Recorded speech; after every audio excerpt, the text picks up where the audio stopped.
Welcome into Steelers Talk Yinzers. My name is Jack Sperry, and I am answering your questions today on the Steelers Talk live show. And if it's not Wednesday, that means you're watching this and it's not the live show. But that's okay, because if you want to get a question on the show, you still can by sending in a super thanks. So super thanks is a brand new feature here on YouTube that allows you to donate outside of live videos. So click the thanks icon. It's that heart with the money sign right there, and send in any amount that you want, and along with your question, we'll make sure to get your question on next week's show. Really do appreciate all of the support. And if you give us a super thanks, we will give you a shout out no matter what on the next Steelers Talk live show. So now we got Chris Mannerful here saying, are they Super Bowl contenders in the next 3 years? I surely hope so, Chris. I mean, I can't make any guarantees. The NFL is not a good business to be making guarantees with.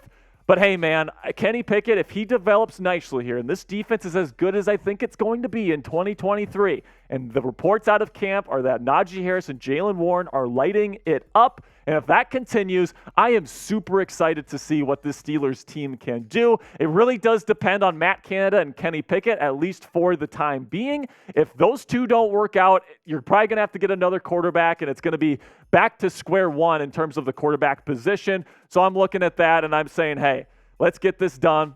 Kenny Pickett, Matt Canada, let's figure this out, and let's go win a Super Bowl. All right, now we got Daryl Oglesby with a $10 super chat. My man Daryl coming in here saying, and he sent in a pair character. So he's got like this little sticker. You guys can't say that. And he says, thank you.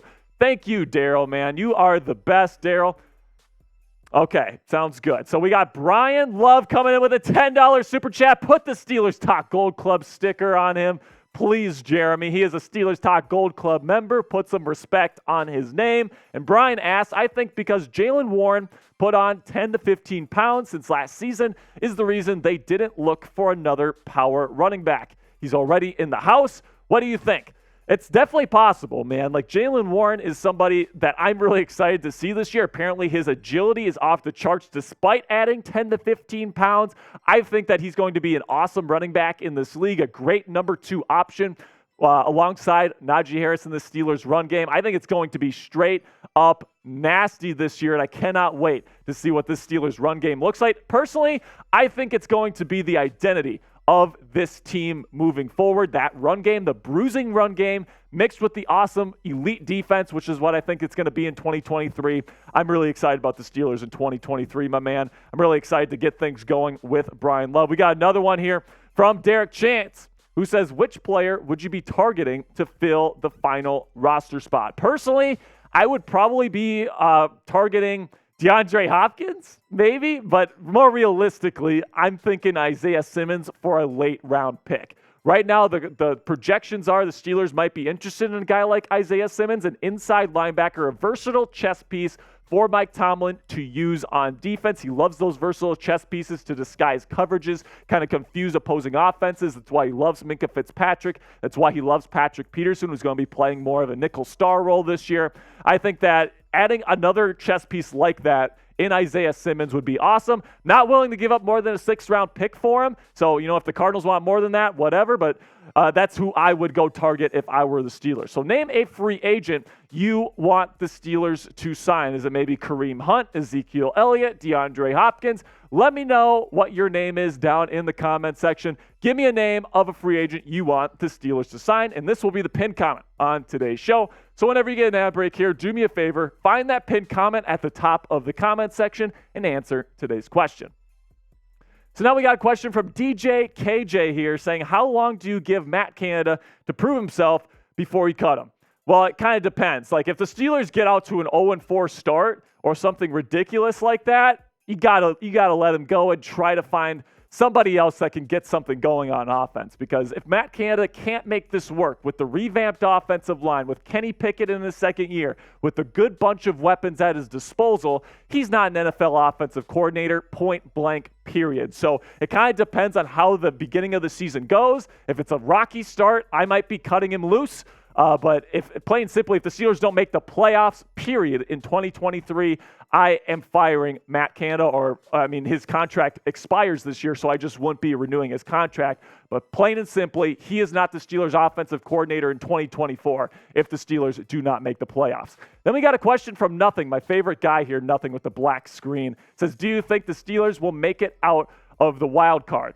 The AFC is absolutely loaded. The playoffs are a fickle woman. There's all these different variables. Luck is heavily involved as well. I surely hope that they can. It's really going to depend, like I say, on Matt Canada and Kenny Pickett.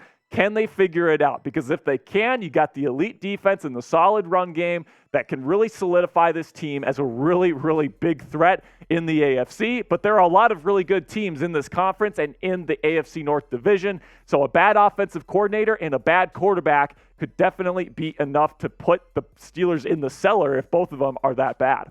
So now we got Thomas here saying, what inside linebacker are out there for us? Isaiah Simmons is available for trade, apparently. The Cardinals seem to be just doing a complete fire sale. Right now, we got Quan Alexander in NFL free agency, which is a pretty decent choice. They had him in for a visit a couple weeks ago, good in coverage. And then Rashaan Evans, somebody that the Steelers were really high on back at, I believe it was a 2019 draft. I think that I might be wrong on that, but Evans was somebody the Steelers were really high on, were willing to take him in the first round of the year that he came out. And he's somebody that has the athleticism that Mike Tomlin loves in his inside linebacker. So those three guys, keep an eye on those guys. Maybe watch out for Patrick Queen as well, but I doubt the Ravens trade him within division. I think it's definitely going to be interesting to see which inside linebacker the Steelers might be willing to bring in. All right, if you are looking forward to the future of the Steelers defense, you're probably looking forward to Joey Porter Jr. anchoring the secondary, and you can get his brand new, officially licensed number 24 Steelers jersey on the Chat Sports website. We just got a couple more left on the website right now. Go to chatsports.com/Joey Porter Jr. to get your jersey today. Personally, I think Joey Porter Jr. is going to be that lockdown number one guy in this defense for years to come. If you agree with me and you think Joey Porter Jr. is going to be awesome in black and gold, go to chatsports.com/Joey Porter Jr. to get your jersey today. Then we got a question from Tony Gonzalez here. He says, do you think the O-line can consolidate before the regular season? If they do, AFC Championship this year. Man, Tony, AFC Championship would be delightful.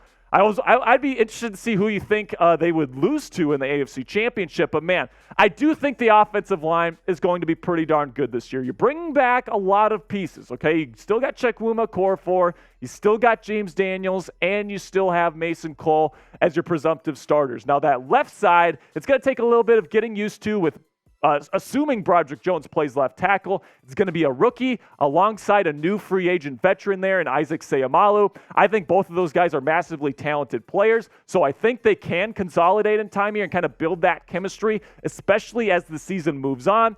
I'm very excited for this new offensive line. I think that the offensive line struggles in Pittsburgh could be over after this season. So now we got a question from Walter Thomas here saying, who will play more as the nickel cornerback this year, Patrick Peterson or Chandon Sullivan?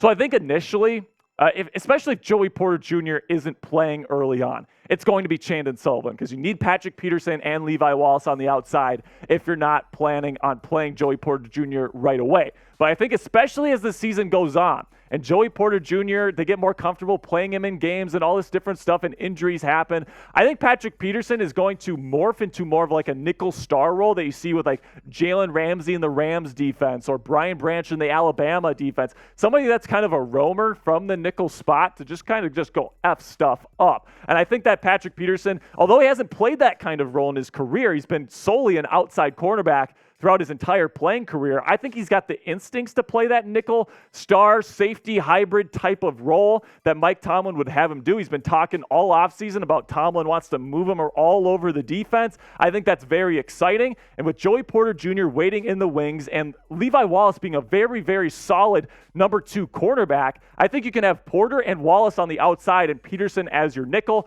But Chandon Sullivan, very good blitzer. Maybe not the best in coverage, but he is a pretty decent slot cornerback if you ask me. So let me know, pick a nickel cornerback. Who is your nickel? Let me know in the comments section by typing PP for Patrick Peterson or CS for Chandon Sullivan.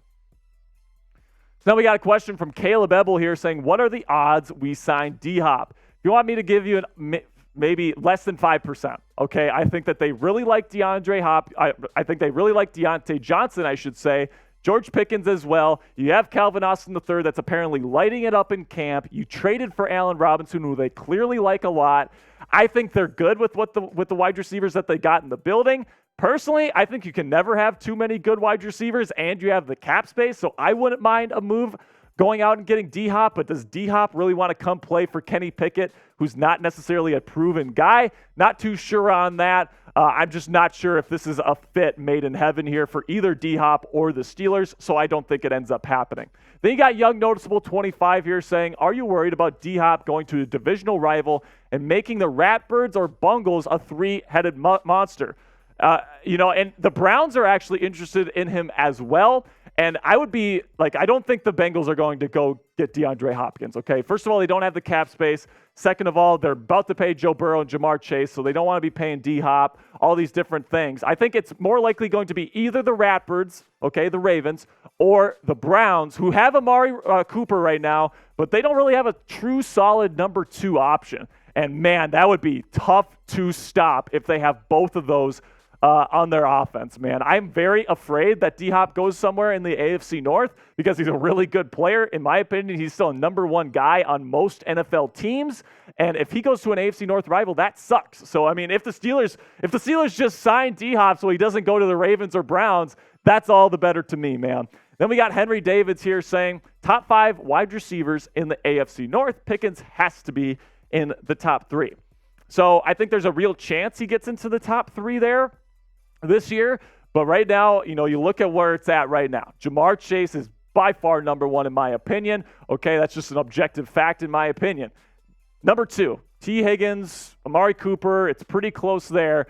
George Pickens is probably going to slot in there somewhere this year, at least I hope. You kind of hope that the route running, the route tree kind of develops a little bit more. Matt Canada only really ran him on go routes last year. Not a whole lot of depth in his roster or in his reps in his routes last year. Really hope that expands this year. If he does, I think he's actually a pretty darn good route runner. I think he's underrated in that category. I think he can absolutely ascend inside the top 5. Deontay Johnson, I think, is also somebody that gets slept on, even by Steelers fans. Yes, he has some concentration drops in big moments. Yes, sometimes he runs backwards after the catch, which is super frustrating. Yes, he's not the best hands receiver in the world, but he gets open better than just about anybody in the National Football League, and he was a huge help for Kenny Pickett last year. He's got to be in that conversation as well, but I'm really, really excited about George Pickens this season.